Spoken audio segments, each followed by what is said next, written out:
la evolución de la vida y de la forma. En nuestro actual estado de evolución, nada podemos saber de lo absoluto, de lo infinito, de lo omniabarcante. Nada podemos decir que no sea limitado y por lo tanto inexacto. Partiendo de nuestra limitada comprensión del origen y proceso de la creación, podemos no obstante, sentar unas bases más o menos lógicas y reflexionar sobre algunos puntos que sí pueden ser estudiados esotérica y científicamente. Para empezar, podríamos decir de una forma general, que según el agnóstico, no creyente, el principio y el proceso de la creación, es una cuestión puramente casual y material, sin causa, ni propósito aparente, en el cual no interviene ninguna inteligencia creadora. Es decir, que ellos piensan que detrás de todo el proceso creador, no hay un plan y que todo cuanto ocurre sucede por azar, por mera casualidad. Aunque la postura del agnóstico, es respetable y hasta cierto punto comprensible,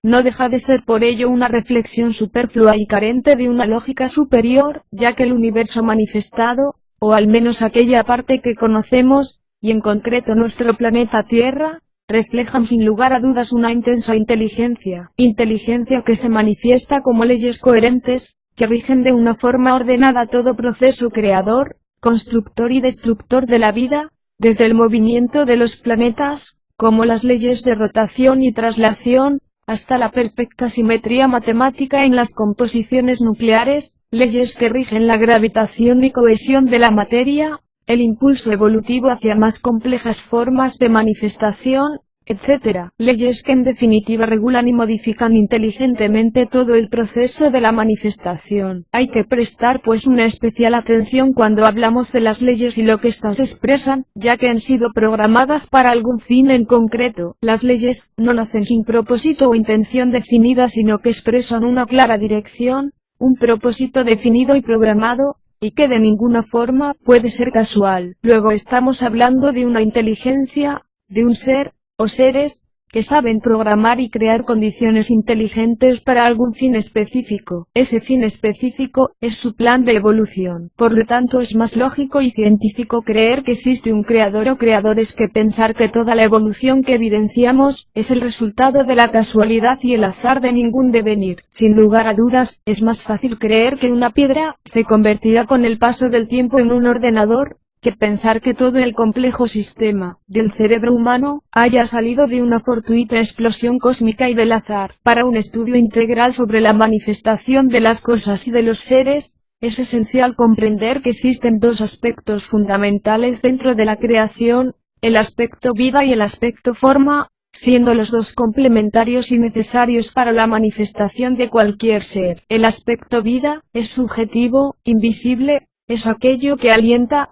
que mora dentro de las cosas, dentro de las formas, es el alma, el espíritu que sustenta la vida, siendo la vida en sí misma. Y el aspecto forma, es el envoltorio de la vida, es el cuerpo o recipiente material para su manifestación en tiempo-espacio en algún plano de la existencia. La ciencia moderna hasta ahora solo puede estudiar el aspecto forma de las cosas, su aspecto material, sus células, moléculas, rugosidad, densidad, humedad, dureza, etc. Trata con el cascarón, con la superficie, con el aspecto objetivo de la existencia, ya sea en el estudio de una roca, de un vegetal, un ser humano o un sistema solar. Sin embargo, todavía no puede ahondar en el misterio de la vida. ¿Qué es la vida? ¿Dónde está? ¿Cómo aparece en el juego de la manifestación? Tengamos presente que la vida no puede ser observada con los sentidos físicos, ni con ningún instrumento científico. Al menos de momento, solamente la percibimos cuando actúa a través de un cuerpo, de una forma determinada. Observemos por ejemplo al hombre, científicamente es un conjunto de masa corpórea, huesos, arterias, músculos, líquidos, vísceras, piel, etc. Un conjunto de elementos químicos, funcionando armoniosamente. Pero ¿cuál es la fuerza motora para dicha manifestación ordenada? ¿Cuál es el impulso subjetivo, profundo, esencial y vivificador, para hacer que todo el sistema de masa corpórea, viva, sea consciente, tenga esperanzas, ternura, amor, y tenga un instinto de adaptación, evolución y conservación? La respuesta es materialmente difícil, pero aquí, el azar, la casualidad, las coincidencias, tienen poca cabida para tan complejo e inteligente entramado. Pongamos un ejemplo, situemos a dos personas en el suelo, una que esté durmiendo, y la otra que acabe de fallecer. Si los miramos a cierta distancia no sabríamos distinguir quién está vivo, o quién está muerto, ¿verdad? ¿Por qué? Pues porque la vida no se ve, sin embargo está presente en todas las criaturas del universo, incluso después de haber muerto. El proceso de desintegración y putrefacción indica que la vida sigue presente. La vida de muchos elementos menores o microscópicos están tremendamente activos. Así pues, la vida se puede definir como el soplo sagrado, aquello divino que habita en todos los seres y en todas las cosas y que no pertenece al reino material, sino al espiritual. Esos dos grandes aspectos pueden ser visualizados como los dos polos magnéticos, positivo y negativos de la creación. En nuestro actual universo, la dualidad es una constante en todo lo manifestado. Es el Logos, Dios, expresándose como Padre y Madre al mismo tiempo dentro de su universo. Veamos las siguientes correspondencias esotéricas. Tengamos presente que Dios no es el positivo ni el negativo, tampoco es un hombre o una mujer. El Creador, el Hacedor, es el conjunto de todos los aspectos posibles, más allá de una forma determinada, es espíritu, por lo tanto no se manifiesta como dualidad, sino como unidad inquebrantable e inmutable. Pero para comprender mejor este proceso de creación dual,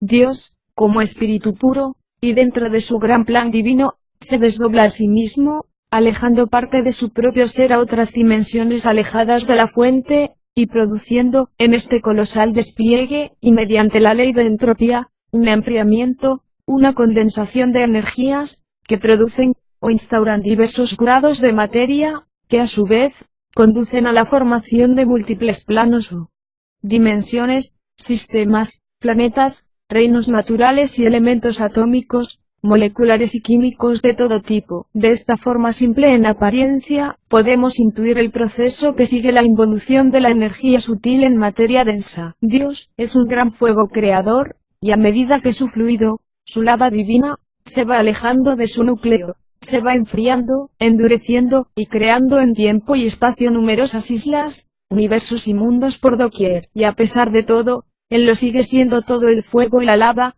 la energía y la materia, el cuerpo y el espíritu, pero en diferentes estados de condensación. Por esa razón, en los estudios esotéricos, encontramos la positiva afirmación, que nos dice que Dios no solamente está en todas las partes, sino que Él es todas las partes, no habiendo nada fuera de Él, ya que en su aura vivimos, nos movemos, y tenemos nuestro ser. La roca, el árbol, un planeta, un átomo, el elefante, la brisa, el ser humano, el pensamiento, todo es Dios, en un nivel o estado más o menos denso, o más o menos sutil de manifestación. Cuanto mayor es la complejidad o evolución de la forma, mayor es la expresión de la divinidad dentro de la misma. La divinidad que puede manifestar una piedra, es diferente en cuantía a la divinidad que puede manifestar una rosa. Así también la divinidad, la inteligencia o el amor que puede expresar un tigre, es inferior a la que puede manifestar un hombre, y más allá de lo que un ser humano pueda manifestar encontramos otros diferentes reinos espirituales, donde existen un mayor despliegue de facultades y virtudes superiores. Tanto el aspecto vida, como el aspecto forma, se necesitan para evolucionar. El espíritu necesita un cuerpo denso para experimentar en diferentes niveles de la creación. La Madre Tierra provee de un vehículo de manifestación para el espíritu o aspecto padre, y en su sagrada unión nace el tercer aspecto, el hijo evolutivo. Los sentidos ordinarios solo pueden percibir el escenario de la vida objetiva, sin embargo aquello que está detrás del escenario, que sabemos que es aún más importante, no lo percibe, pero sin embargo existe, y su existencia es mucho más real y auténtica que ese escenario. Pero ¿qué sentido tiene toda esta actividad creadora? ¿Hacia dónde se dirige? Toda esta fuerza subjetiva que impele a la evolución continua, queda resumida en lo que expone tan bellamente H. P. Blavatsky, cuando dice, en su monumental obra La doctrina secreta: todo el orden de la naturaleza revela una marcha progresiva hacia una vida superior. Hay un designio en la acción de las fuerzas aparentemente más ciegas. Todo el proceso de la evolución, con sus adaptaciones interminables, es una prueba de esto. Las leyes inmutables que escardan a las especies más débiles y endebles, para dar cabida a las fuertes y que asegure la supervivencia de los más aptos, aunque tan crueles en su acción inmediata, todas trabajan rumbo al gran fin, el hecho mismo de que efectivamente ocurran adaptaciones, de que los más aptos sobrevivan, efectivamente en la lucha por la existencia, demuestra que lo que se llama naturaleza inconsciente, es en realidad un agregado de fuerzas, manipulado por seres semi-inteligentes, guiados por altos espíritus planetarios, cuyo agregado colectivo forma el verbum manifestado, del logos inmanifestado, y constituye a un mismo tiempo la mente del universo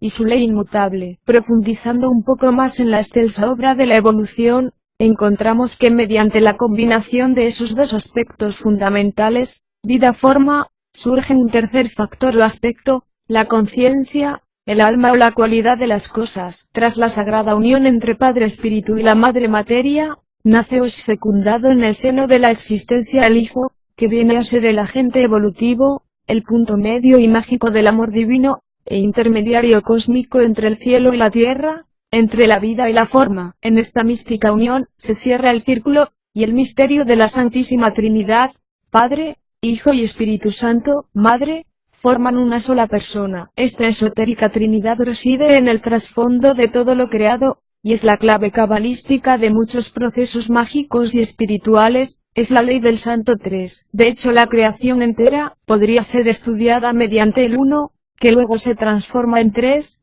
y este a su vez se ramifica en Siete. A efectos prácticos, para ampliar nuestra visión interior, podríamos observar serenamente a nuestro alrededor, a los objetos, al libro, a las plantas del jardín, a nuestro gato y dentro de nosotros mismos, y en todos ellos encontraremos, funcionando necesariamente, a esos tres principios universales, la forma material que lo envuelve todo, su rugosidad o suavidad, su dureza y elemento natural, a su conciencia y cualidad que le aporta olor, diseño, color, belleza y armonía, y a la vida interna, a esa innata gran voluntad de existir y evolucionar que reside en todo y en lo más profundo de cada átomo, cada hombre y cada planeta. Recordemos que el segundo aspecto, anteriormente mencionado la forma, pasa ahora a ocupar el tercer aspecto, ya que el segundo aspecto es ocupado por el Hijo, la cualidad de las cosas, producto de la unión Padre, vida,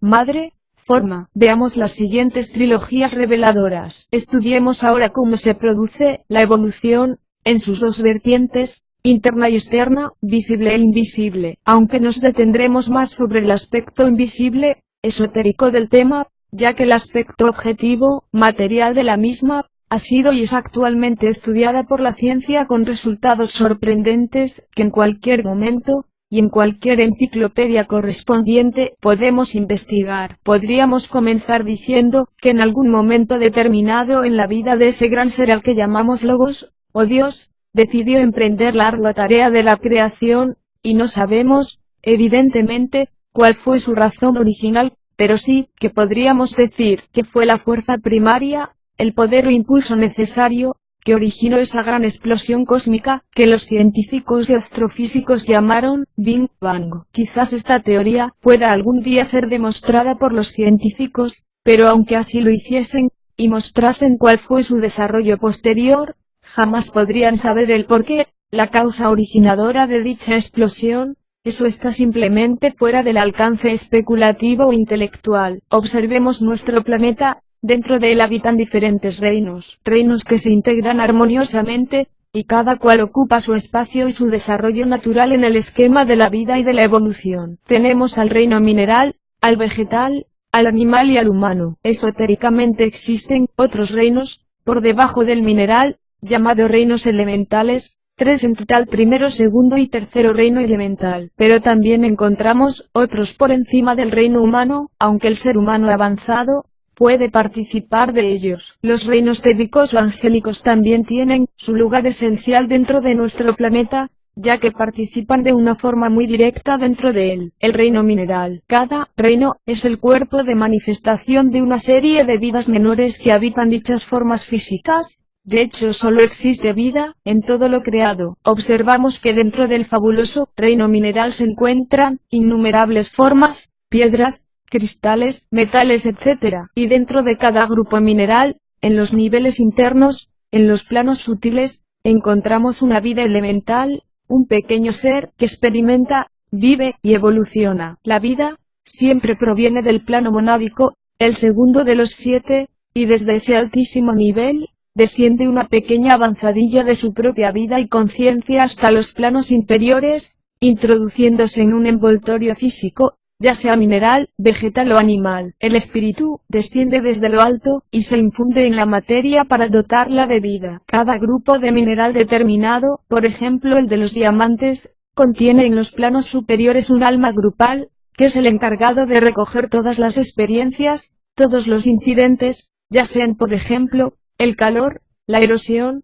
la humedad, la presión, etc., y las asimila, las experimenta y de esa manera enriquecedora, todos los diamantes en conjunto, en grupo, evolucionan juntos hacia un arquetipo especial. Como se verá, no estamos hablando de almas o seres individuales, ya que los minerales no tienen una estructura o una anatomía concreta para que un solo ser pueda habitarlas, sino que hablamos de almas grupo, teniendo como cuerpos de expresión determinados conjuntos. Así, también, por ejemplo, la amatista, el hierro, el oro, el citrino, etc., tienen sus respectivos alma grupo, y de esta manera, pueden ir evolucionando, perfeccionándose, conjuntamente, hacia realizaciones más complejas y más hermosas. Los terremotos levantan la corteza terrestre, los volcanes vomitan lava y el mar azota las peñas y desmenuzan las rocas hasta pulverizarlas en finísima arena. Este violento trato tiene por objetivo provocar una respuesta de la vida durmiente en las densas formas del reino mineral. En la Edad Media, dijo un sabio instructor sufí, Dios duerme en el mineral. En efecto, la vida en este reino no está todavía dispuesta a volverse hacia el exterior, ni a mirar a través de su envoltura, por lo que violentos contactos tienden a despertar al durmiente espíritu. Desde innumerables edades de análogas y repetitivas impresiones, las partículas de materia viviente van dando irrebatible prueba de responder desde dentro al estímulo del exterior. Dios geometriza, y cualquier investigador se queda asombrado al ver la maravillosa y perfectas estructuras moleculares de los cristales. Hoy en día oímos hablar mucho sobre las propiedades curativas o benéficas de las piedras, la geomancia, y así es cada roca, contiene en su interior un poder, una fuerza, una vida espiritual, dormida pero latente que afecta al ambiente. La evolución de la materia comienza desde los elementos más simples a los más complejos, y el encargado de guiar y dirigir dicha tarea es la inteligencia interna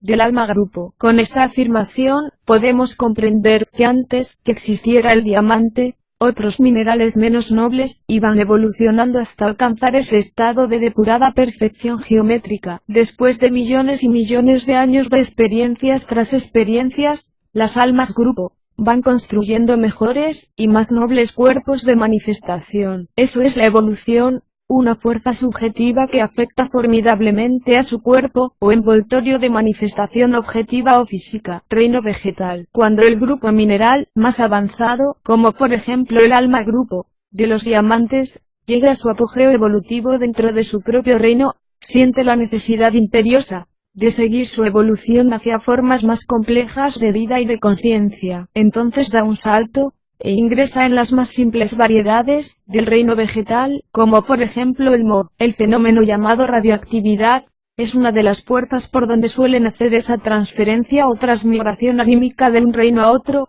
del reino mineral al vegetal. Una vez que la vida interna o el ser que ha experimentado a través del mineral diamante pasa al reino vegetal, empieza un nuevo y más amplio peregrinaje en el camino infinito de la evolución. En dicho reino ingresa, como es natural, en las especias más simples del vegetal, para luego ir ascendiendo en complejidad y experiencia. Hay una gran diferencia entre la brizna de hierba y el fabuloso y robusto roble de la selva. De un hongo a la belleza inaudita de una rosa, dentro del reino vegetal existe ya una gran evolución palpable, y muestra de ello lo tenemos en la misteriosa sensibilidad natural de las plantas. Las plantas no tienen un sistema nervioso como el del animal, sin embargo son muy sensibles a la luz solar, a la humedad, al calor y al frío, y últimamente se está estudiando la respuesta del vegetal a la música, a la vibración del sonido y a los efluvios de afecto de sus cuidadores. Como todavía se pretende discutir sobre si las plantas tienen o no alma, ¿acaso no comen,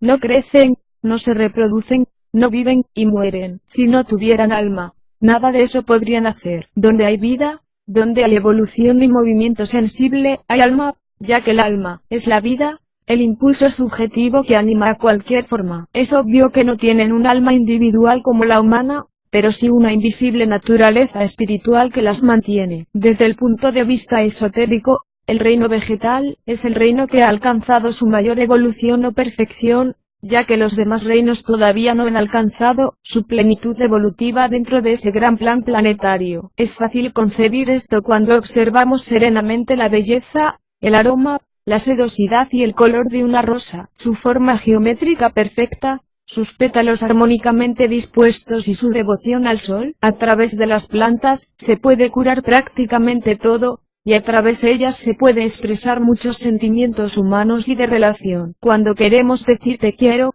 regalamos unas rosas rojas. Cuando simbolizamos pureza, regalamos flores blancas. También el aroma o el perfume de las plantas son capaces de elevarnos en pensamiento, en devoción. El perfume, por ejemplo, del sándalo, es capaz de purificar un espacio a nivel astral, y a la vez es capaz de ayudarnos en la relajación y en la meditación. Muchas propiedades y en diferentes niveles tienen su acción el reino vegetal. Ciertamente existe un gran poder oculto dentro de este majestuoso reino. Al igual que ocurría con el reino mineral, también en el reino vegetal está constituido por las almas grupo de cada especie. Cada una de esas especies va tomando y recogiendo experiencias que van volcando en su alma grupo particular, para que toda su especie salga beneficiada y evolucionen a la par. Cuando la vida interna ha adquirido mucha evolución, pasa a otra especie vegetal, más apta a su nuevo grado, y así hasta alcanzar las formas vegetales más evolucionadas. Cuando decimos que las plantas tienen vida interna,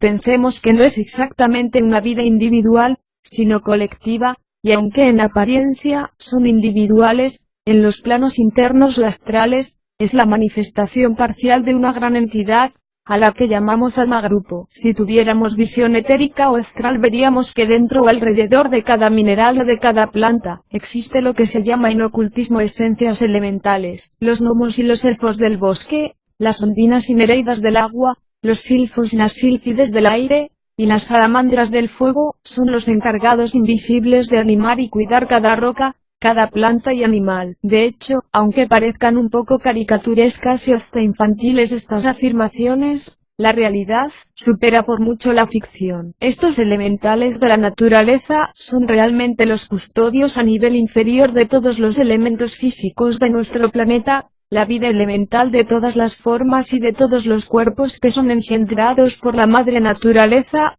son formados y modelados por ellos. Los elementales son los trabajadores que crean y cuidan la naturaleza, pero no son los dueños de ella, ni hacen lo que quieren, sino que están supeditados a jerarquías espirituales más elevadas, como son los ángeles, los arcángeles, las potestades, los querubines, serafines, etcétera, que en grado mayor son los responsables de la creación del universo manifestado. El reino animal, Dios, el Logos, revela sus cualidades y su potencial en mayor o menor grado de limitación, según en la forma o reino en que se manifieste. Esta limitación es cada vez menor en la medida en que se manifiesta a través de reinos más elevados. Mediante los cuerpos animales puede expresarse con mayor libertad, aunque, como es lógico, su divina presencia está todavía muy lejos de alcanzar su plenitud. Es necesario tener una idea clara de lo que representa el alma grupo animal para comprender con claridad la evolución de los animales. Por ejemplo, un delfín, a pesar de su alta evolución animal y su contrastada inteligencia, no posee un ego definido. Cuando, por ejemplo, el alma de un ser humano abandona el cuerpo físico, él sigue existiendo como entidad separada, es decir, como individuo fuera del cuerpo, en el plano astral. Sin embargo, cuando la esencia espiritual de un delfín abandona su cuerpo, esa esencia invisible, como nada, vuelve a fusionarse al alma grupo de los delfines. Supongamos que una de estas almas grupales anima, por ejemplo, a 100 elefantes, cada uno de ellos será animado por una centésima parte del alma grupo, mientras viva en un cuerpo físico. En apariencia, es tan individuo un león, como un hombre. Sin embargo, en la realidad espiritual, no lo es. Cada león donde quiera que esté adquiere muchas experiencias que ayudarán a todo el grupo como un solo ser. Así se explican los instintos heredados, tal es la razón de que el pato recién salido, del huevo, se zambulla inmediatamente en el agua sin que nadie le haya enseñado a nadar, de que el polluelo tiemble ante la sombra de un halcón e intente esconderse, de que el ave incubada artificialmente, sin haber visto jamás un nido, lo fabrique hábilmente según la costumbre de su especie, etc. Especialmente los animales llamados domésticos, o aquellos que están estrechamente relacionados con los hombres, tienen una mayor evolución. El afecto emocional es un trampolín evolutivo para ellos. Los animales vienen al contacto del hombre para despojarse de sus instintos salvajes y desarrollar sus cualidades superiores. Muchos son los que tratan amorosamente a sus mascotas, y a su vez reciben de ellos una increíble fidelidad, signo inequívoco de madurez mental y estabilidad emocional aunque estemos hablando de animales. El animal no tiene intelecto pero sí instinto, que es el agente superior de la supervivencia y adaptación al medio. El hombre puede ayudar mucho a este reino, y de hecho es muy responsable de su futuro y evolución. Los animales son nuestros hermanos menores, y es necesario crear lazos y puentes de afecto entre los dos. Muchos tratan equivocadamente de potenciar las cualidades de fuerza, velocidad y ferocidad en los animales, para su disfrute y diversión, como por ejemplo en las carreras de caballos, en los combates de perros, o en el adiestramiento de canes para defender una propiedad. Todas estas actitudes van en contra de la evolución, de la humanización, y tienen como resultado una transgresión de la ley espiritual. Mediante estas disertaciones sobre la evolución, cabe fácilmente constatar que no existe realmente una brecha insondable entre los diferentes reinos de la naturaleza, y todos ellos siguen un camino de evolución y progreso conjunto, resultante de un diseño cósmico, de un plan divino, donde el aspecto vida es la primera fuerza motriz de toda la existencia fenoménica. El mundo invisible es mucho más amplio y real que el visible o material. El cuarto, o reino humano, es nuestro actual reino. El reino humano está compuesto de hombres y mujeres de todas las razas, y es el resultado de una larga y difícil evolución,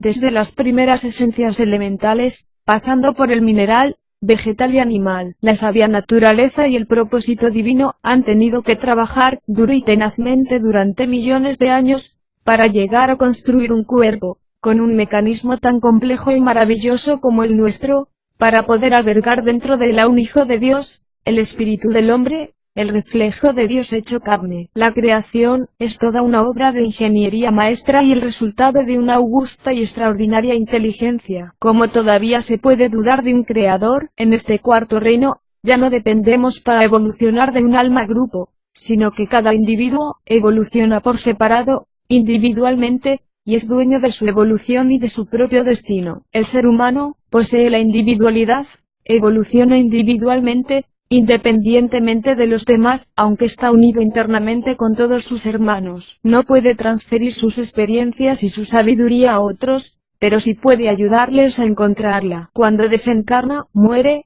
sigue existiendo como individuo, llevando con él todo el cúmulo de experiencias aprendidas, siendo ese su bagaje para su próxima encarnación. Cada hombre tiene un espíritu, o más bien dicho, cada hombre es el espíritu. Cada hombre y cada mujer es un hijo de Dios. Y todo el problema humano radica en esta base. El cuerpo del hombre pertenece a la naturaleza, es de origen animal y por lo tanto contiene una inteligencia natural llamada instinto, que comparte con el reino animal. Sin embargo, el hombre contiene dentro de sí otro aspecto, que no es natural, que no pertenece a la madre naturaleza y es de origen espiritual o divino. Es el espíritu divino, que le confiere, como ya hemos dicho, la individualidad, y el fuego del intelecto. En los próximos temas, abordaremos este tema, ya que es el más esencial de todos y el más revelador. Existen 7 puertas de entrada al reino humano, siendo 2 las evoluciones o líneas caninas y felinas. Actualmente estas puertas de entrada al reino humano están cerradas para el reino animal, debido esencialmente a la evolución alcanzada ya por el ser humano. Cuando el conjunto de la humanidad penetre en el 5.º reino espiritual, podrán nuevamente abrirse las puertas para el ingreso del animal a la evolución humano, pero hasta entonces se hallan selladas por el karma engendrado por la propia familia humana. La divinidad que puede manifestar el género humano es formidable. Dentro del ser humano, encontramos un abanico de niveles evolutivos muy amplios, desde el vil criminal, egoísta y astuto, hasta el misionero que da la vida por los demás, desde el salvaje que es dominado por sus instintos más bajos, hasta el maestro de sabiduría, como el Buda o el Cristo que manifiestan las cualidades más elevadas y divinas del espíritu, siendo hombres perfectos habida cuenta de haber emergido a la manifestación la divinidad inmanente en trascendente. El 5.º reino, el espiritual, el reino de las almas evolucionadas. El ser humano no es el último escalafón de la evolución como suponen algunos. Por encima de él, en un peldaño superior, se encuentra el 5.º reino, el reino de las almas evolucionadas. Esto incluye por ejemplo a los discípulos, iniciados, adeptos y maestros de sabiduría, la cual representa nuestra próxima meta en la escala de la evolución. Todavía no es muy numerosa y entre otros la componen actualmente las almas más evolucionadas de la humanidad, algunos con cuerpo físico y otros trabajando en niveles superiores, estando desencarnados. También la componen seres altamente espirituales, entidades planetarias y extraplanetarias. A este conjunto de seres iluminados, se les conoce esotéricamente como la jerarquía espiritual del planeta, o la gran fraternidad blanca, y aunque este reino es de momento subjetivo, trabajando intensamente detrás del escenario de la vida material y en pos del bien planetario, poco a poco se está exteriorizando, y esto irá sucediendo en la medida en que la humanidad vaya transformándose y despertando a su verdadera realidad espiritual. La exteriorización de la jerarquía espiritual es uno de los grandes acontecimientos que se verá cumplida para nuestra actual y reciente era de Acuario.